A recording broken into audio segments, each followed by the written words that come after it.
Hello, everybody. This is Catholic Dad on episode number 46. Is pro-life and pro-choice, are they morally equivalent positions? Let's think about this for a second, because when people, they stand up for life and they march and they want to stop abortion, they're taking a position. And when people stand up and march and they want to protect a woman's right to choose, they're taking a position as well. Are these morally equivalent positions? Now, let's think about the argument from each other's shoes, okay? So, if and when we march, by the way, we march to get the law changed to our position, right? And so, therefore, we want the law to reflect what our moral position is. Therefore, we want the rest of the population to accept what we believe, okay? And so, let's just pretend we get our way in the law. And then what are we asking the other side to believe or accept as lawful truth? And so let's try it with the pro-abortion crowd, okay? The pro-choice crowd.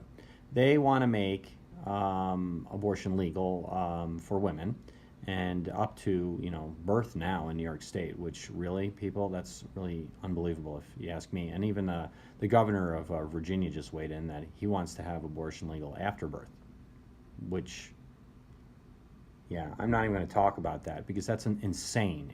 You're like, after birth, I'm after birth, right? Can you abort me? Yeah, no, it's called murder, homicide, number one.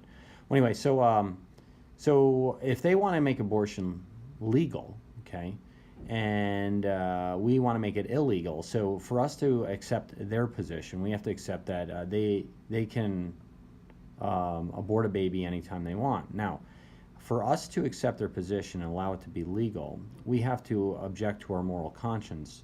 And that would mean that accepting that abortion is legal means that it's okay to murder a child in our position, okay? But what about the other position, the other direction? What if we were to win, and then we would ask them to force them to accept our position, that abortion is illegal on all counts, and not even incest or rape or anything like that, because the third party is really a victim of circumstance, and that they're deserving all rights and dignities of a living person.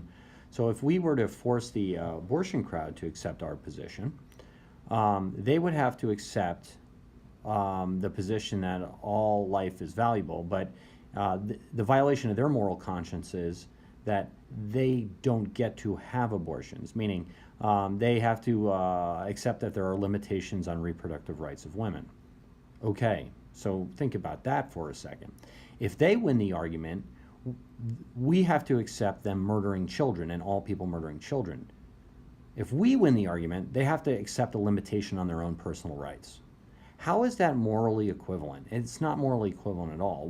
These are apples and oranges. It's not comparable at all. And so, therefore, I just kind of want the abortion crowd to think about this for a second. If you win the abortion argument, you're asking 50% of the population to violate their moral conscience and accept murder as legal authority. If you lose your argument, you just have to say, I obviously don't have complete reproductive freedom and I have to exercise some restraint.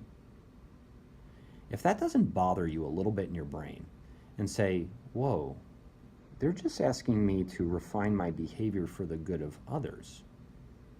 Think about that. And what you're asking is that you get to murder somebody. These are not morally equivalent positions. They're not even close.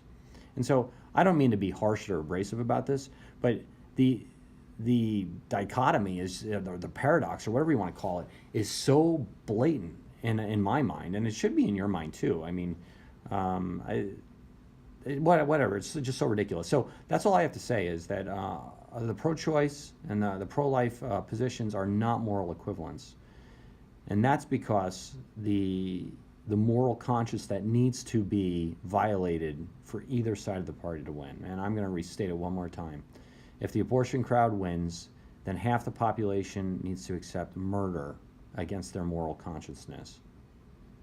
And then if the pro-life crowd wins, then half the population has to accept that they do not have absolute reproductive freedom.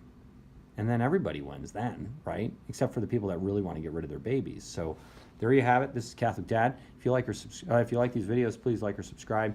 and share with friends. And please get the Mass, pray the daily rosary, and don't forget to be a good person. Thank you.